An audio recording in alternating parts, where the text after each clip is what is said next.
Hello दोस्तों, आपका स्वागत है हमारे ट्यूशन आर के पॉइंट क्लास में। आज हम लोग पढ़ने वाले हैं कक्षा 10वीं के विज्ञान, जो कि 2025 बोर्ड एग्जाम के रिलेटेड 50 टॉपिक लाए हैं ऐसे, अध्याय 1 से लेकर 14 तक। ठीक। इ- इससे अगर आप इतना कंफर्म कर लेंगे तो आपको 70 में 70 नंबर कोई नहीं रोक सकता, 70 में 70 लाने के लिए। ठीक। आप टॉप कर जाएंगे साइंस में। ठीक। 100%, 100% गारंटी के साथ कहते हैं। ठीक है। अब देखते हैं पहले टॉपिक क्या है। वीडियो शुरू करने से पहले आप लोगों से एक छोटा सा रिक्वेस्ट है कि वीडियो अच्छा लगे तो वीडियो को लाइक करें, चैनल को सब्सक्राइब करें और शेयर करें अपने सभी दोस्तों के पास। ठीक है। चलते हैं, वीडियो शुरू करते हैं। पहले टॉपिक क्या है?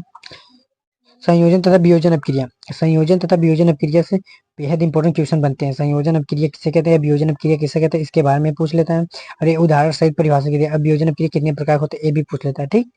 अब दूसरी टॉपिक क्या है? उष्मा क्षेपी तथा उष्मा शोषी अपक्रिया। उष्मा क्षेपी तथा उष्मा शोषी अपक्रिया किसे कहते हैं, परिभाषा से उदाहरण दीजिए। ये दो दो नंबर के पूछते हैं। ठीक। 2 नंबर के पूछ लिया। ठीक है। तीसरा टॉपिक क्या है? तीसरी टॉपिक क्या है? रासायनिक समीकरण संतुलित करने की विधि। रासायनिक समीकरण संतुलित करने की विधि आपके बेहद इंपोर्टेंट क्वेश्चन। रासायनिक समीकरण को संतुलित कैसे करेंगे? जैसे टू हो गया, जैसे H2 + O2। क्या हो गया? H2 + O2, इसको संतुलित करने की विधि क्या होता है? ठीक। ये संतुलित करने की विधि जो है ना, बेहद इंपॉर्टेंट टॉपिक है। ठीक है। आप इसको तैयार कर लीजिए, बहुत विकल्पी प्रश्न में भी और लिखित भी प्रश्न में भी आपको पूछते हैं। ठीक। आइए हम लोग अगला टॉपिक देखते हैं। अम्ल क्षार तथा लवण की परिभाषा से उदाहरण दीजिए। ये तो बेहद इंपॉर्टेंट क्वेश्चन है। टॉप इस पे बनते हैं। अम्ल क्षार तथा लवण पर परिभाषा तथा उदाहरण सहित दिखाइए। ठीक। आप लोग अच्छे से कंफर्म कर लीजिए। और अगला टॉपिक है बेकिंग सोडा बनाने की विधि। बेकिंग सोडा बनाने की विधि जो है ना, इस पे भी क्वेश्चन, अच्छे अच्छे क्वेश्चन बनते हैं। ठीक है। सोडा बनाने की विधि एग्जाम्पल दीजिए, परिभाषा के दीजिए। ठीक। क्या क्या बनता है, क्रिया विधि बताइए। ठीक है। आगे देखते हैं। अगले कौन सी है? धावन सोडा बनाने की विधि। धावन सोडा बनाने की विधि और बेकिंग सोडा बनाने की विधि दोनों विधि तो ये दोनों दोनों विधि हैं, बेहद इंपॉर्टेंट है। आप लोग अच्छे से क्लियर कर लीजिए, अच्छे से कंफर्म कर लीजिए। अगर आपको न समझ में आए तो आप कमेंट करिए, करेंगे तो हम इस पे अलग से वीडियो बना देंगे। ठीक है। आइए अगली टॉपिक है उदासीनीकरण अपक्रिया किसे कहते हैं। उदासीनीकरण अपक्रिया, उदासीनीकरण अपक्रिया भी बेहद इंपॉर्टेंट टॉपिक है। इस पे बेहद इंपॉर्टेंट क्वेश्चन बनते हैं। ठीक।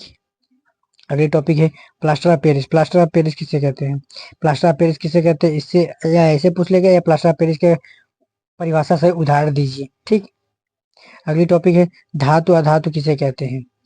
क्या है? धातु और अधातु। धातु किसे कहते हैं, अधातु किसे कहते हैं, उदाहरण सहित परिभाषित कीजिए, ऐसे पूछ लेगा। बेहद इंपॉर्टेंट टॉपिक है ये लोग, जितनी टॉपिक बता बेहद इंपॉर्टेंट टॉपिक। आप इतने कंफर्म कर लेंगे ना, आपको 100% में से कोई नहीं रोक सकता 100% लाने में साइंस में। ठीक। अगली टॉपिक देखते हैं।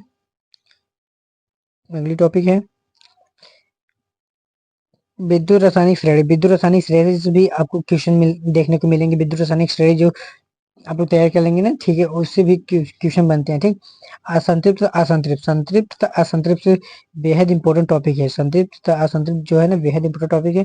आप अगर इसके तैयार कर लेंगे, इससे आपको ऑर्गेनिक केमिस्ट्री में क्वेश्चन देखने को मिलेंगे ही मिलेंगे। ठीक है। अगली टॉपिक है सजातीय श्रेणी किसे कहते हैं। सजातीय श्रेणी से भी आपको मिलेंगे क्वेश्चन देखने को, अगर आप तैयार कर लेंगे तो आपको 2 नंबर इससे भी मिल जाएंगे। ठीक। आई अगली टॉपिक है आईपीएससी नामकरण। आईपीएससी नामकरण तो बेहद इंपॉर्टेंट टॉपिक है। आप बेहद इसको डबल स्टार लगा लीजिए, बेहद इंपॉर्टेंट टॉपिक है। आईपीएससी नाम आपको कंफर्म ही आना चाहिए। 2 नंबर तो बहुविकल्पी में मिल जाएंगे, दो दो नंबर के आते हैं, और लिखित में भी 4 नंबर का आईपीएससी नाम बताने के लिए 4 4 नंबर का आते हैं। ठीक है। अगली टॉपिक है, अगली टॉपिक क्या है? साबुन बनाने की, साबुनीकरण अभिक्रिया। अगली टॉपिक है साबुनीकरण अभिक्रिया, यानी साबुन बनाने की विधि के बारे में पूछेगा। ठीक है। साबुन कैसे बनता है, उसका क्या क्या लगता है। ठीक है। फिर अगला है, अगली टॉपिक है स्टालीकरण अपक्रिया। स्टालीकरण भी अपक्रिया जो है ना, मोस्ट इंपोर्टेंट टॉपिक है। ठीक। आइए हम लोग देखते हैं जीव विज्ञान। जीव विज्ञान में कौन सा टॉपिक है?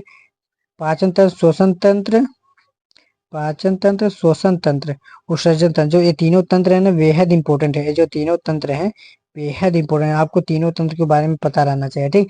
पाचन तंत्र की क्रिया विधि पूछेगा, श्वसन तंत्र के बारे में पूछेगा, उत्सर्जन तंत्र किसे कहते हैं, ये उदाहरण उदाहरण बताइए, बेसिक तौर पे समझाइए। ठीक। ऐसे पूछ लेगा। ये तीनों के बेहद इंपॉर्टेंट टॉपिक है। इनमें से आपको क्वेश्चन देखने को ही मिलेंगे, बहुविकल्पी में प्लस लघु उत्तरीय दीर्घ उत्तरीय में भी मिलेंगे। ठीक है। अगली टॉपिक देखते हैं। अगली टॉपिक है लैंग अगली टॉपिक है लैंगिक लैंगिक तथा अलैंगिक, लैंगिक जनन अलैंगिक जनन किसे कहते हैं? ये जो दोनों टॉपिक है ना, लैंगिक और अलैंगिक, बेहद इंपॉर्टेंट। कभी इन दोनों में अंतर पूछ लेगा, या लैंगिक जनन किसे कहते हैं, अलैंगिक जनन किसे कहते हैं, कभी ऐसे पूछ लेगा। ठीक, अगली टॉपिक है, अगली टॉपिक है परागण। परागण किसे कहते हैं, परागण की संरचना, परागण किसे कहते हैं, परागण के बारे में पूछ लेगा। फिर ये भी इंपॉर्टेंट टॉपिक है।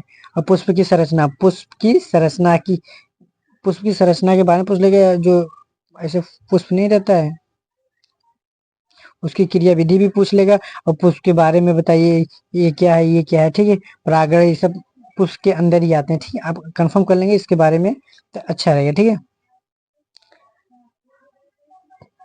अब देखते हैं नर तथा मादा जनन तंत्र। नर तथा मादा जनन तंत्र, नर तथा मादा जनन तंत्र के बारे में पूछते हैं। कभी नर तथा मादा जनन तंत्र के अंतर क्या होता है, ये बताइए। ठीक, अगली टॉपिक क्या है, अगली टॉपिक है डीएनए, डीएनए आरएनए में अंतर। डीएनए आरएनए में अंतर, या ऐसे पूछ लेगा डीएनए आरएनए का फुल फॉर्म क्या होता है। डीएनए आरएनए का, डीएनए आरएनए का फुल फॉर्म क्या होता है, फुल फॉर्म। ठीक, डीएनए आरएनए का फुल फॉर्म क्या होता है, ऐसे पूछ लेगा। अगली टॉपिक है मेंडल के अनुवांशिकता का नियम। मेंडल का अनुवांशिकता का नियम, मेंडल जो जितने नियम देते आप सारे के सारे नियम को कंफर्म अच्छे से क्लियर कर लीजिए, ताकि मेंडल के नियम के, अनुवांशिकता के नियम पर क्वेश्चन बनते ही बनते। बेहद इंपॉर्टेंट टॉपिक है। ठीक, बेहद इंपॉर्टेंट टॉपिक ये भी है, बेहद इंपॉर्टेंट टॉपिक ये भी है। ठीक, इसको आप अगर इतना जितना हम बता रहे हैं, अगर आप इतना तैयार कर लेंगे, 70 में 70 नंबर कोई नहीं रोक सकता। ठीक, इतनी टॉपिक इंपॉर्टेंट टॉपिक लाए हैं आप लोग के लिए। ठीक, अगला टॉपिक देखते हैं। अगली टॉपिक क्या है, अगली टॉपिक है एक संकर तथा द्विसंकर। ये भी इंपॉर्टेंट टॉपिक है, आप इसे भी अच्छे से क्लियर कर लीजिए।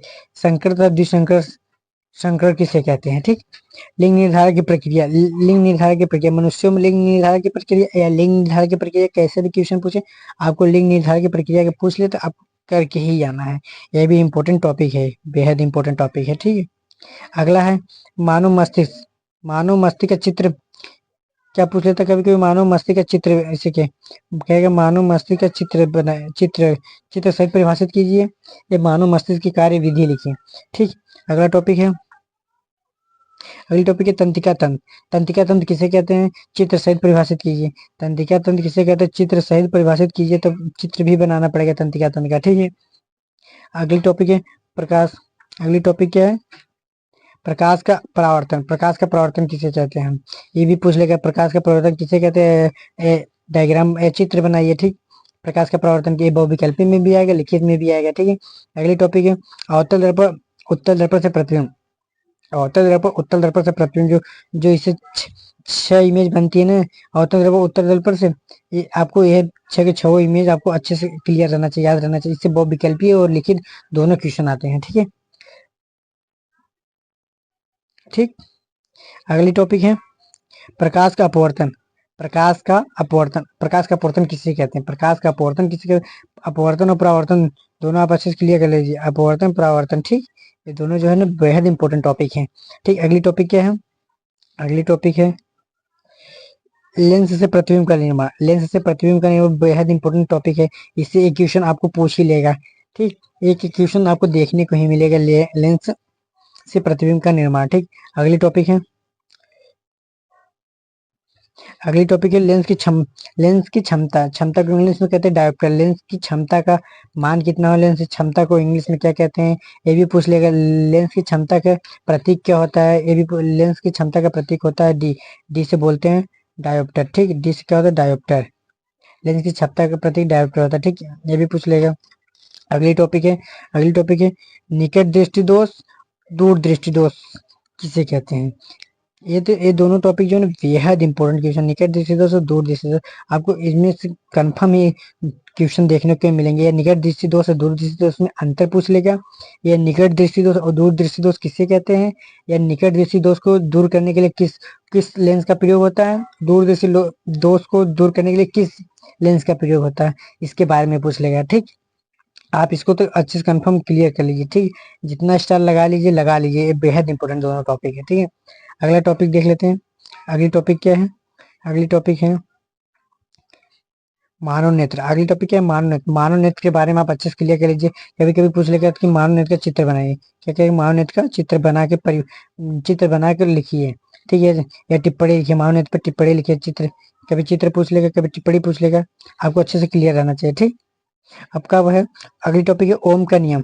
ओम का नियम किसे कहते हैं, ये ओम का नियम होता है, ओम का नियम का फॉर्मूला होता है, ओम का नियम का फॉर्मूला होता है वी बराबर आई आर, वी बराबर आर इंटू आर होता है, ये ओम का नियम का फार्मूला होता है, ठीक। आप ये भी इंपॉर्टेंट टॉपिक, आप इसको अच्छे से क्लियर कर लीजिए, ठीक। अगली टॉपिक हम लोग देखते हैं, अगली टॉपिक क्या है, अगली टॉपिक है विद्युत धारा। विद्युत धारा किसे कहते हैं, विद्युत धारा की परिभाषा पूछेगा, विद्युत धारा की परिभाषा के फार्मूला भी पूछ लेगा, सूत्र, विद्युत धारा का ये सही मात्रा भी पूछ लेगा आपको बहुविकल्पी में, ठीक। अब अगली टॉपिक है विद्युत प्रतिरोध। क्या है, विद्युत प्रतिरोध। रजिस्टर किसे, रेजिस्टेंस किसे कहते हैं, ठीक। विद्युत प्रतिरोध किसे कहते हैं, ठीक है। अगली टॉपिक है श्रेणी क्रम संयोजन और समांतर क्रम संयोजन। श्रेणी क्रम संयोजन, समांतर क्रम संयोजन, कभी कभी इन दोनों श्रेणी क्रम और संयोजन क्रम में अंतर भी पूछ लेता है। श्रेणी क्रम संयोजन का फार्मूला और समांतर क्रम का फार्मूला आपको पता रहना चाहिए। श्रेणी क्रम का फार्मूला होता है आर एन बराबर होता है, सॉरी आर डैश बराबर होता है R one plus R two plus R three dot dot dot dot dot होता है, ठीक। ये आर समांतर क्रम, सॉरी श्रेणी क्रम संयोजन का फार्मूला है, ठीक है। और समांतर क्रम समांतर क्रम संयोजन का फार्मूला होता है one upon R N, one upon R dash बराबर होता है one upon R one plus one upon R two dot dot dot dot one upon R N तक होता है। एन क्या है, नंबर ऑफ रेजिस्टेंस है, ठीक। आर एन क्या, नंबर ऑफ रेजिस्टेंस यानी प्रतिरोधों की संख्या, ठीक। अगली टॉपिक देख लेते हैं, अगली टॉपिक क्या है, आपको जितना बताया उतना कंफर्म कर लीजिए। अगली टॉपिक है चुंबकीय बल रेखा। चुंबकीय बल किसे कहते हैं, जैसे चुंबक हो गया, क्षण चुंबक हो गया, इसकी बल रेखाएं तो ऐसे निकलता है, इस तरफ से लूप बनाते हुए, ध्रुव बनाते हुए जाती नहीं, कभी एक दूसरे को कट नहीं करती, इधर से इधर, इधर से इधर जा रही है, ठीक। ऐसे कभी इसके बारे में पूछ लेगा, ठीक। चुंबकीय बल रेखा किसे कहते हैं, ठीक है। अब अगली टॉपिक है बायसवर्ट का नियम। अगली टॉपिक है बायसवर्ट का नियम। बायसवर्ट का नियम भी आपके लिए इंपॉर्टेंट टॉपिक है। बायसवर्ट का नियम न पढ़े होंगे आप वो लोग कमेंट करिए, हम बायसवर्ट पर एक इस टॉपिक पर वीडियो बना देंगे, ठीक है। फ्लेमिंग के बाएं हाथ के नियम, दाएं हाथ के नियम। फ्लेमिंग के बाएं हाथ के नियम, दाएं हाथ के नियम के, ये तो बेहद इंपॉर्टेंट टॉपिक है। फ्लेमिंग के बाएं हाथ तो दाएं हाथ के नियम, ठीक। आप लोग अच्छे से क्लियर कर लीजिए, ठीक है। अगली टॉपिक है, अगली टॉपिक है मैक्स मैक्सवेल की दक्षता पेज का नियम। मैक्सवेल की दक्षता दक्षता पेज का नियम जो होता है ना, ये भी बेहद इंपॉर्टेंट टॉपिक है, आप इसको भी अच्छे से कंफर्म कर लीजिए। अगली टॉपिक है विद्युत धारा, विद्युत धारा के चुंबकीय प्रभाव। अगले टॉपिक है विद्युत धारा के चुंबकीय प्रभाव। आप अगर अगर जितनी टॉपिक बता रहे हैं आप अच्छे से क्लियर कर लेंगे, बहुविकल्पी आपका क्लियर हो जाएगा, लिखित भी क्लियर हो जाएगा, दीर्घ उत्तरीय, लघु उत्तरीय सब क्लियर हो जाएगा, ठीक है। आपको 70 में 70 पूरे मार्क्स मिलेंगे, ठीक। विद्युत धारा के चुंबकीय प्रभाव, ये तो इंपॉर्टेंट टॉपिक है, ठीक। अगली टॉपिक देख लेते हैं, अगली टॉपिक है फैराडे के नियम। फैराडे के जो नियम दिए थे इसको आप अच्छे से क्लियर कर लिए, फैराडे के नियम, फैराडे के नियम, ठीक। और अब अगली टॉपिक है ओजोन परत। ओजोन परत का अपक्षय, यानी ओजोन परत के अपक्षय से, ओजोन परत से क्या क्या हानियां हो रही हैं, वो ओजोन परत के बारे में लिखिए, तो बेहद इंपॉर्टेंट टॉपिक है, ठीक। अब अगली टॉपिक है ऊर्जा के स्रोत। ऊर्जा के स्रोत जैसे हो गए सूर्य, हो गया सूर्य से, ये तो इंपॉर्टेंट टॉपिक है, ठीक। आप अगर इतनी जितनी टॉपिक बताया, आप इतने सारे टॉपिक क्लियर कर लेते हैं ना, आपको 70 में 70 मार्क्स मिलेंगे, ठीक। 70 में 70 गारंटी के साथ कह रहे हैं। ये जितनी टॉपिक बताए हैं आपके सारे टॉपिक पे एक एक दो दो क्वेश्चन देखने को मिलेंगे। 70 नंबर जो बने हैं ना, इसी टॉपिक से बने हैं। जितनी टॉपिक के आपको बारे में जितनी टॉपिक के बताए हैं हम, इसी में सारे के सारे क्वेश्चन क्या है बने हैं, ठीक। आई होप, आशा करता हूँ कि आपको सारे के 50 में 50 जितनी टॉपिक है, आपको सारे के सारे टॉपिक के क्लियर हो गए होंगे। अगर वीडियो अच्छा लगे तो वीडियो को लाइक करें, चैनल को सब्सक्राइब करें और कमेंट करें। जो जो जिस भी टॉपिक पे आपको ना समझ में हो टॉपिक के लिए कमेंट करें, हम उस टॉपिक पे वीडियो बनाएंगे, ठीक है। तब तक मिलते हैं अगले वीडियो में, ठीक।